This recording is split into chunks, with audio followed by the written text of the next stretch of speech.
Hello everybody, how are you all? I hope you all are fine. In our today's video, I am going to give you guidelines that how you have to maintain your science notebook. See, this yellow color notebook is meant for your science. What you have to do, first of all, you have to cover your science notebook. Then you have to write your name. And when you open your science notebook, you will see a page where you have to maintain your index. That is very important. See, in the first column, you have to write what serial number. If you are writing first chapter, you have to write what 1 and date, that is today's date, and topic. See, this way, like chapter number 1, nutrition in plants. Then you have to write what page number. Suppose your first chapter consumes 5 pages, then you have to write what 1 to 5. Okay, and you have to just leave the next page and then you have to start from the next page. See students, your notebook is how interleave type. So this plain side you have to use for diagrams, as science is incomplete without the diagram. If we talk about first chapter, nutrition in plants, in book so many diagrams are there. Like you can draw the diagram of process of photosynthesis, stomata, parasitic plants, saprophytes, insectivorous, symbiotic plants. So many diagrams are there that you can draw and color them. Okay, and now it's turn for the discussion of question answers. As we all know that we are not having science books, so at the last of this video I am sending you what a PDF file of chapter number 1, from where you can read the chapter number 1 and also you can write question answers. Okay, see what is the first question, that why is nutrition necessary for living organisms? See, we have discussed this question in the first lecture of this chapter, that nutrition is necessary for living organisms for their growth, maintenance, reproduction and repair. See, second question, what is the difference between heterotrophic and autotrophic mode of nutrition? So students, let me clear one thing. If you are going to write any difference, that difference should be written in a tabular form. Okay, and after then you will make a head, one side like autotrophic mode of nutrition, second side heterotrophic mode of nutrition. Okay, see, first point you can write their definitions. Like in autotrophic mode of nutrition, what you will write, the mode of nutrition in which green plants prepare their own food using simple substances is known as what, autotrophic mode of nutrition. And the same way you will write heterotrophic mode of nutrition. In second point you can write about their examples like this way, that green plants and algae shows what, autotrophic mode of nutrition, and fungi and bacteria shows what, heterotrophic mode of nutrition. See, third question, give 2 examples each of autotrophs and heterotrophs. That I have explained you in the previous question, that autotrophs are what, green plants, algae, heterotrophs, fungi and bacteria. Okay, see what is the next question, that during photosynthesis plants produce what, food in the form of what? You all know that food is in the form of what? Glucose. Okay, next is what, plants mainly require 3 nutrients for their growth. What are they? We have already studied. They are what? Carbohydrates, fats and proteins. Okay, after this we are having next questions. See what are the next questions. These are your next questions, that what do we call a mutually beneficial relation? we call a mutually beneficial relation what? A symbiotic relationship. After then, what you have to write, you have to just name any 5 saprophytes that you can easily write from your books.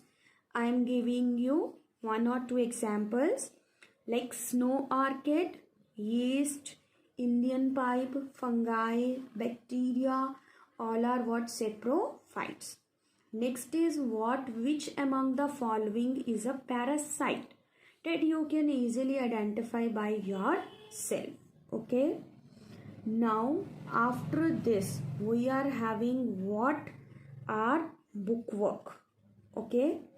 See, the first question is what? MCQs. First MCQ is what? That heterotrophic organisms obtain dash food from the environment. That is which food out of these 4 options? Complex. Chlorophyll is present in special structures in the cells called what?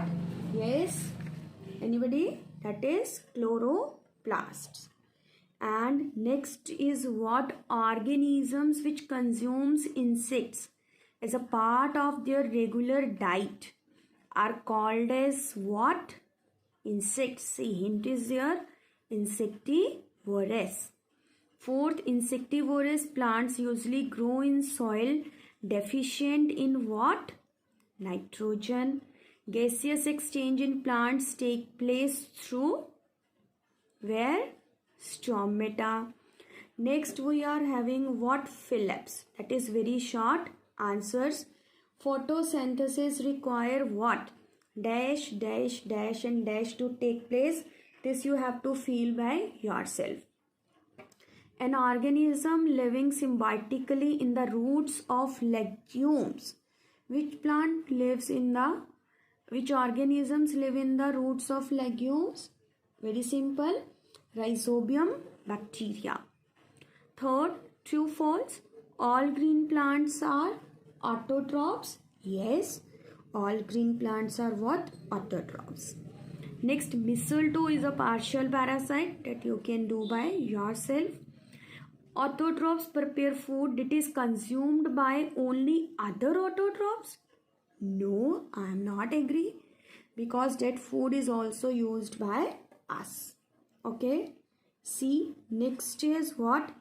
Organisms that depend on host organisms for their food are known as what? Heterotrophs. The organisms which derive nutrition from dead and decaying matter are known as what? Saprophytes. Cells regulating the opening and closing of stomata are called what? Guard cells. So here we come with short answer questions. Your first short answer is what? Define nutrition. That you can write by yourself. Easy. What is the unique about lichens? What is uniqueness? That lichens are what? Composite organisms. They have what? One fungal partner and one algal partner. Okay. Third is what? What are hosts? Hosts are what? The organisms which provides food and shelter to a parasite. And fourth is what is the reaction of photosynthesis? That you can write by yourself. What do you understand by partial parasites?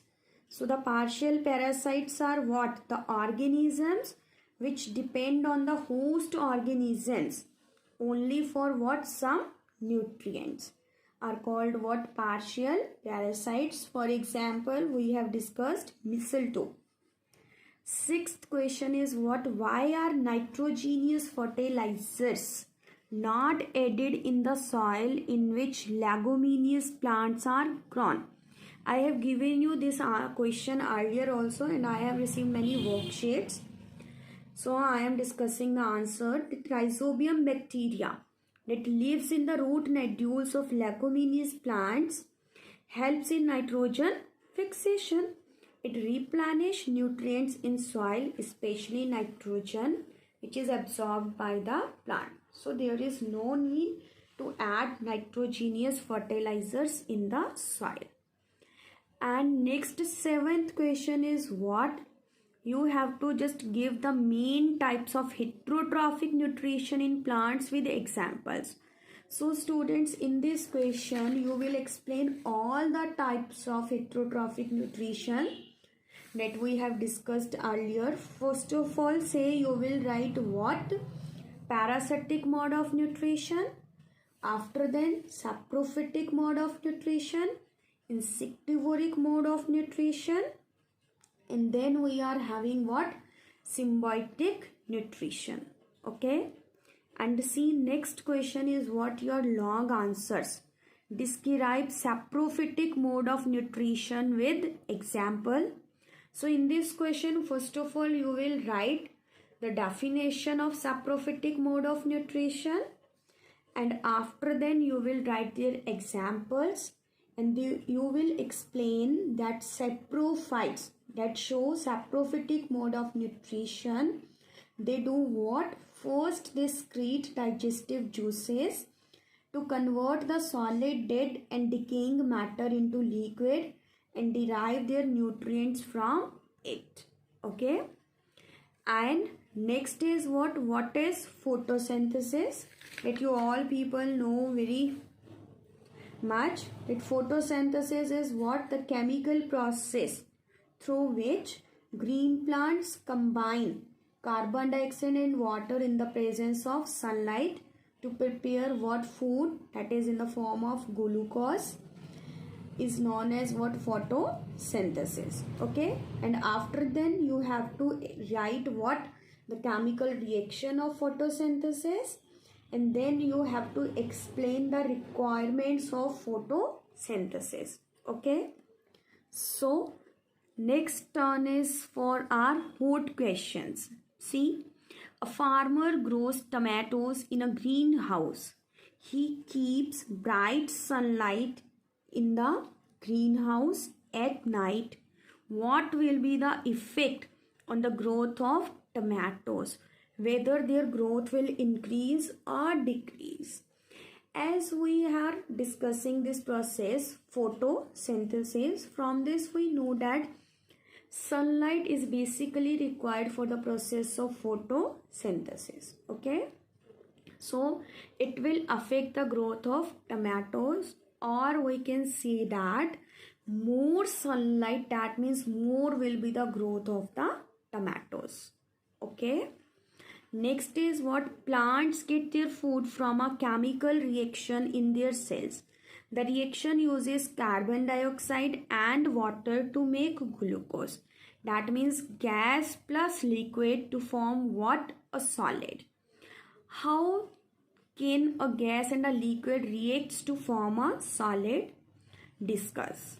So students, I want to just explain you that a chemical reaction can happen between matter in any state, and the state of products need not to be same as the state of the reactants. That it is not necessary that if the reactants are gaseous and in liquid state, then product also be in that state.